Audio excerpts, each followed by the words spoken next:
All right, guys. So we are all done with day one of the Wealthy Trustee Workshop. So today we went over the unincorporated business trust. I broke down every single paragraph so that you guys can understand the contents of this very powerful contractual entity. So what I want to do is I want to be able to open up the floor for Q&A so I can answer any and all questions that you guys might have based on the information that we went over today. So if you have any questions, please go ahead and raise your hand. If you're not able to raise your hand, you can put it in the chat and I'll answer your question in the chat. So the first hand that I see is Jenna. Hey, Jenna. Hello. Okay, beautiful. So, real quick on the county, it may not matter, but the county for the notary, I'm going to use the notary online. If that's okay. They have notarize.com and they can do virtual and they can zoom in they can even video in my grantor.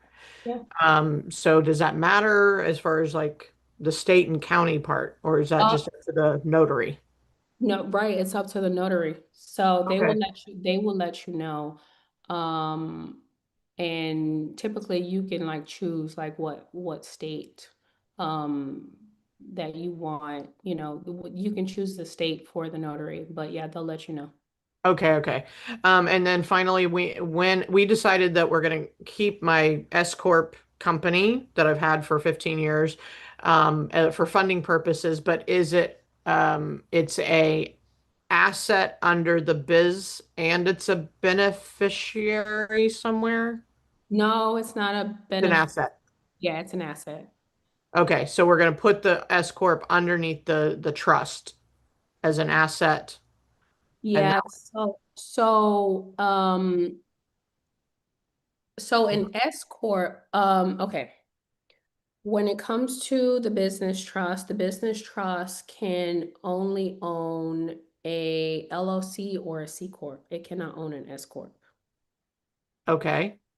So Hmm, yeah, so you have to either leave your S corp intact the way that it is, and okay. and um and you can make the S corp a beneficiary if you would like it to, but it cannot be listed as an asset on the Schedule B. So it can't be directly owned by the business trust. So you have to leave the S corp intact the way that it is, or you would have to make changes to the S corp. And I think we were just going to use it as kind of a pass through for funding purposes. So ultimately, all operations, everything's going to be going on over in the trust. So Correct. just leave it intact, do its thing, but there's no revenue and there's nothing going on other than the funding and moving it. Then once it's funded, moving that money over to the trust to utilize. Is that kind of the idea? Yeah, you can still move money around Yeah. and into the trust, but as far as the ownership, you won't be able to do that part. Okay. So I still personally own 100% of the corp. But for funding purposes, no revenue, no expense going on because the operations are over in the trust. Correct. Just leave it that way. Okay, so it's technically not going anywhere in the trust documents. I need to take it out. Correct. Got it. Okay. Thank you. All You. right. Appreciate you. All right. Appreciate you too, Jenna. Next we have David. Hey, David. So it's actually his daughter Savannah because computers are hard. Oh, Um, they are very hard. Trust me. but there's I'm always having tech issues, so that's great, Savannah. How are you? I'm doing well, thank you. How are you? I am splendid. Okay, so we have a couple questions. The first one, board meetings. Do you have to have them? Yes, and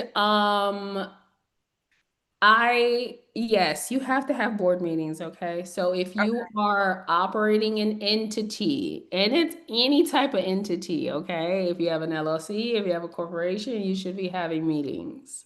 So, yes.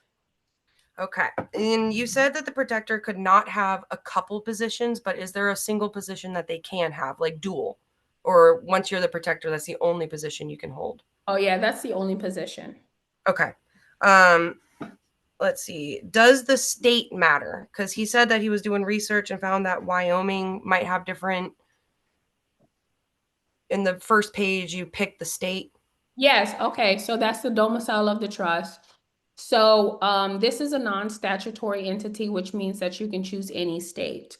But what you need to know and understand that the state that you choose as the domicile, in the event of any type of litigation, that litigation will have to be carried out in the domiciled state. So a lot of people choose Wyoming because their laws are favorable when it comes to entities being sued and going through litigation.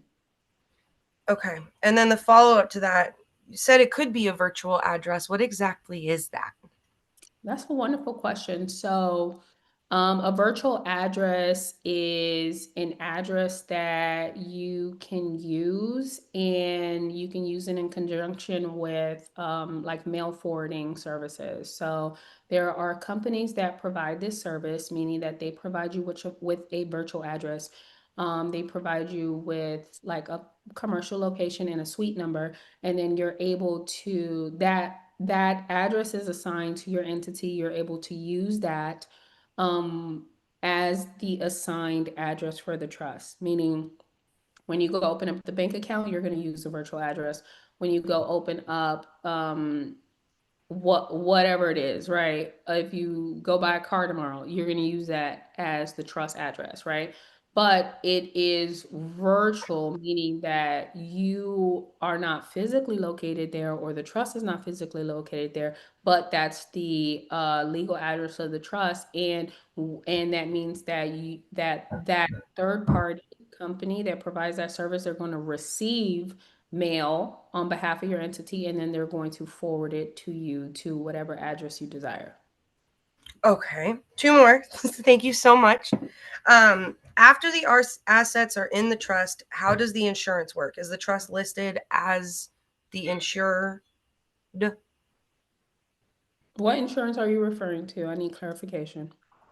Car, home? You will update those third party companies and let them know that that the ownership of the asset change, so that they can update your policy. Does that answer your question? Yep. Okay. And then does a trust have to mature, like a timeline that assets are protected? So no. Okay. Is that everything? So you can put a house in there or your grandma's house in there right away and not have Medicare come after it? Did you hear that? He said, okay, so he's asking if Medicare can come after it. Yeah, like if you were to put it in today, could Medicare go after it for like your grandma's house? So it depends, right? Every situation is very unique and different. Okay, so when it comes to those government agencies like Medicare, Medicaid, they have a look back period. So that is state specific. Mhm. Sometimes it's 2 years, sometimes it's 5 years. They have a look back period of when that asset was transferred. Okay, so there are other factors involved outside of just simply transferring the property, but there's a look back period. Okay. Thank you very much. And I So think we're done with you. You're taking up your time. Thank you so much. wonderful, Savannah and David. You guys are awesome. And I just love, love, love when there is like the parent child duo. So, like dad and daughter duo, I absolutely love it. We have other duos like that. We have mom and son, dad and son. So, I love it. What you guys are doing is absolutely fantastic. And thank you for being here. So, next we have Tyrone, and then I'm gonna look inside of the chat to see if there's any questions that I might be able to answer. Hey, What Tyrone. up, family? What up? What up? How are you? I feel like my voice is getting lower and lower. I do apologize. I am trying my absolute best. I promise you. So, What? what's up? No. That's the reason why I put my hand up so I can praise you because you worked through this thing here, sis. I know you dealing with what you're dealing with, and my prayers of which I didn't pray for you, sis. You healed in the name of Jesus. You know what Thank I'm saying? you. So, Thank um, you. as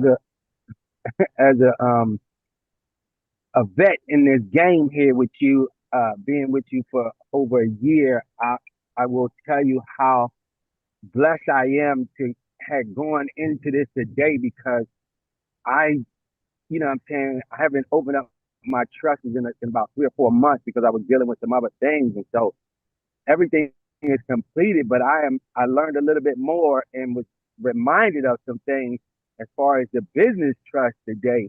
And so I just wanted to thank you and pray for you. And, you know what I mean, just keep it up, family, because, you know what I'm saying, this is a, people need to know that this is a job.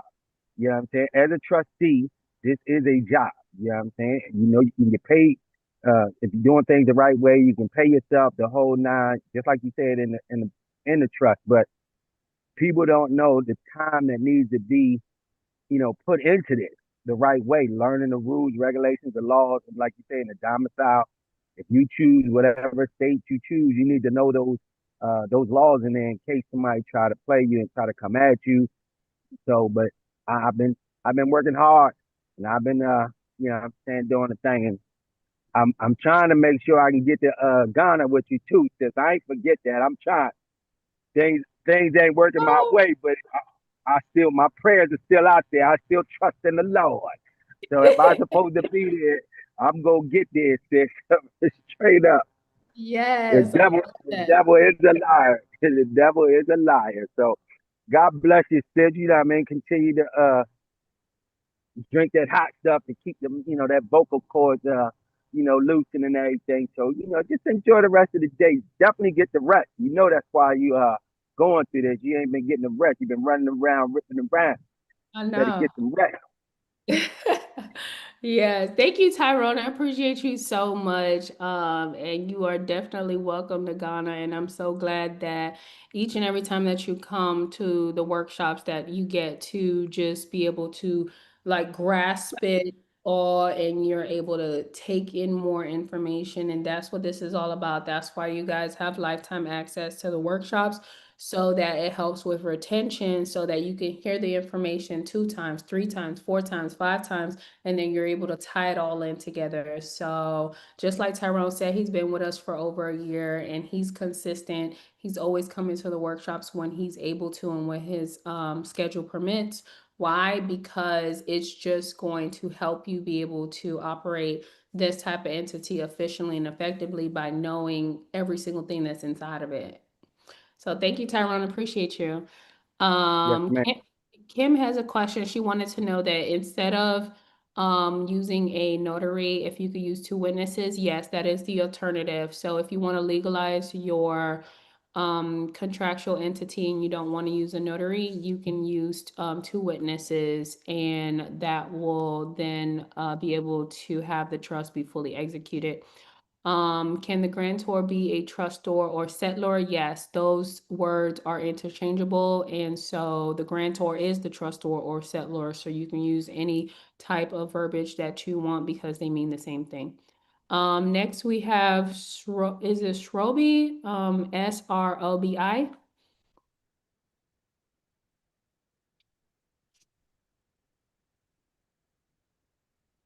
You're still on mute. Is it Shrobi? Oh, hey. Yeah, so it's Stephanie, but it's got like my first and the first four letters of my last name. Oh, I see. Okay. Hi, Stephanie. How are you? Hi, I'm doing pretty good. So I have two questions. My first question is about the virtual address. I'm just wondering, is there a difference in using a virtual address versus a PO box? Yes. Some PO boxes are not accepted, depending on the third party company that you are going to use to provide trust information. For example, during this workshop, we're going to apply for an EIN with the IRS, and you need to provide an address for the trust, and they don't accept PO boxes. So you want to be able to assign an address for the trust that's widely accepted everywhere that you're going to be able to utilize it. Okay. And then my second question is about the grantor, because you said that you can use an entity as a grantor. I'm just wondering if you like have any type of entities that you could like appoint us to use. No, so you would have to obviously be familiar with the entity. So it could be an entity that you know that someone else owns. Like if you know someone that owns an LLC or a corporation and you can ask them to serve as the grantor of your trust. Okay. Just know and Thank you. understand that the entity still has irrevocability just like a natural person. Okay. All right. Um that is all the questions I have for now. I do have one more question, but like I don't know how I can form it into a question to be able to ask it. So I'll have to ask later. Okay, yeah. Well, we're here all week, and I will tell you that there's a lot of other information that you're going to learn Tuesday, Wednesday, Thursday, and Friday. So that question might come to you in a better format later. Okay, thank you. You're welcome. Next, we have Stanley. Yeah, hello. Just have a Hi. follow-up to the virtual address question. Sure. Can you get those addresses locally? Oh, absolutely. Yeah, you can choose the city and state where you want that address to be assigned. Okay. And my second question is the name of the trust. Do we have to get articles of formation from the state? You don't. So you don't have to register it. And an article of formation is very similar to what your actual contract is. So we can just come up with the name and use it. Correct. Okay, thank you. You're welcome.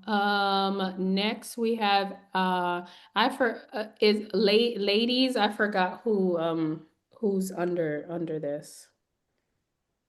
Sandy. Sandy? Yes.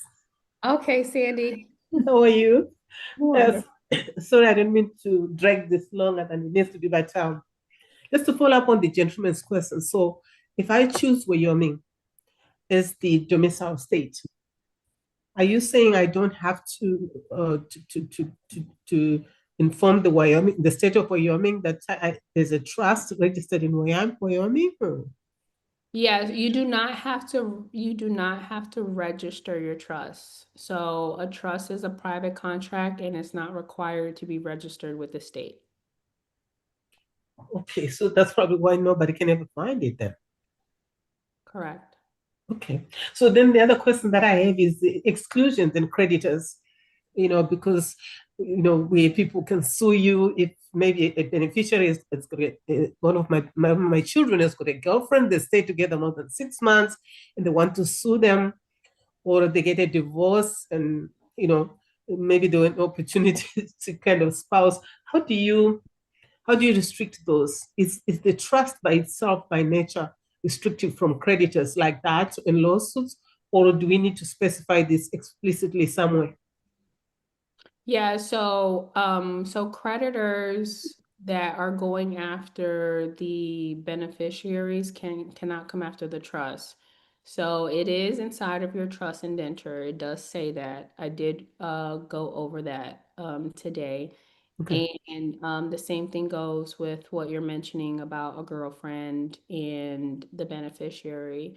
So um just keep that in mind that whatever is personally going on with the beneficiary, those personal matters cannot be tied into the trust. Okay. Thank you. You're welcome, Sandy. All right, next we have Kelton. Yes, Christina, how you doing? I'm fantastic. How are you? I'm doing well. I'm one of the legacy ones as well, and I gotta give Yay! you your kudos because you've been at this for over 4 hours, Yes, sir. and you have truly been consistent. For the people that are new, I've been with Christina over a year, and I'm one of the ones that come back every now and then. But the reason that caught me today was my secondary, I guess my cosign on my trust passed. I'm As sorry. I'm sorry for your loss. he passed away. So I need to figure out a way to get my bank account open. Do I have to start again, have to redo my trust, or can I just use a substitute trustee? Yes, okay, that's a wonderful question. So let me just get some clarification. So you assign someone to be your co-trustee, right? So they are the second trustee in the organization and they transitioned. Yes. Okay. Now within your trust indenture, does it say that two trustees are required, or does it say one trustee is required? I don't think it says either. I'm not sure. I It's have to go back and look at it again. Okay, it's in there. So that's the first piece of information that you have to know is what is the minimum number of trustees required to operate that trust. So if it's one, then you're good to go and you don't have to assign a secondary if you don't want to. If it's two, then yes, you do have to either assign a secondary or you have to have a board meeting to reduce the number down to one. So those are the two things that you would have to do. Now, if you do have to assign a secondary, then it's completely fine that your secondary transitioned. So you would have to appoint a new co-trustee. So you could either use the person that you assigned as a successor and they can come in as a secondary trustee, or you can just appoint someone. Okay. I think it'd be easy to have a board meeting with my sons and just reduce it down to one. Yes, absolutely. And then you'll be fine and you can move forward with operations. Okay, thank you. You're welcome, Kelton. Thank you. All right, and then I see two questions in the chat, and then we are going to wrap it up, you guys. So the question that I see is, can a grantor be a husband and the trustee be a wife? So that is going to be very challenging, and it is not favorable because there is a grantor trustee relationship where potentially one spouse is subordinate to the other spouse. So it's not ideal for your spouse to be your grantor. It's ideal for your spouse to be your co-trustee because you don't want to lock your spouse out of benefiting from the organization. The next question is who requires two board members and is it optional? So the number of board of trustees is whatever number that you choose. So minimum is two. So it would be you and one other person. So the minimum would be one other person.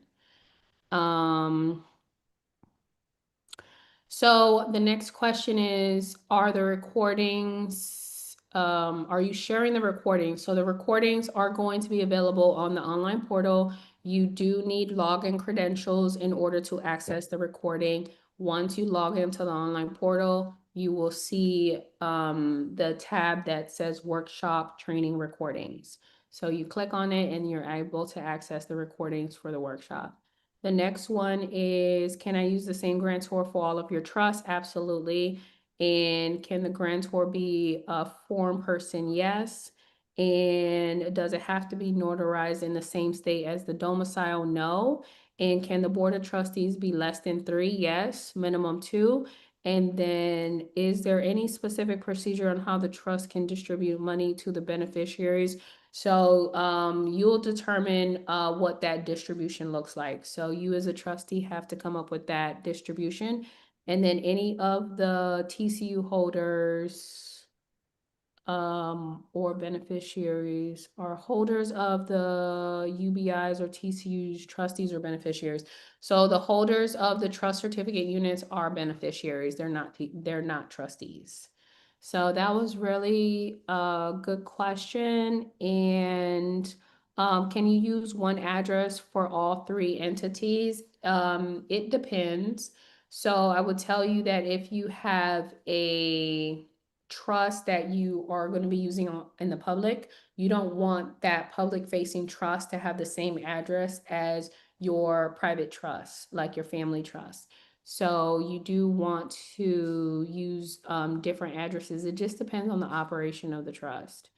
Must a distribution to a beneficiary be taxable? It is taxable. So anytime that you distribute to the beneficiary does have to pay taxes on that distribution. So keep that in mind. Can the trustee be one of the board members? Absolutely. That's already the standard, is that a trustee automatically is a part of the board of trustees.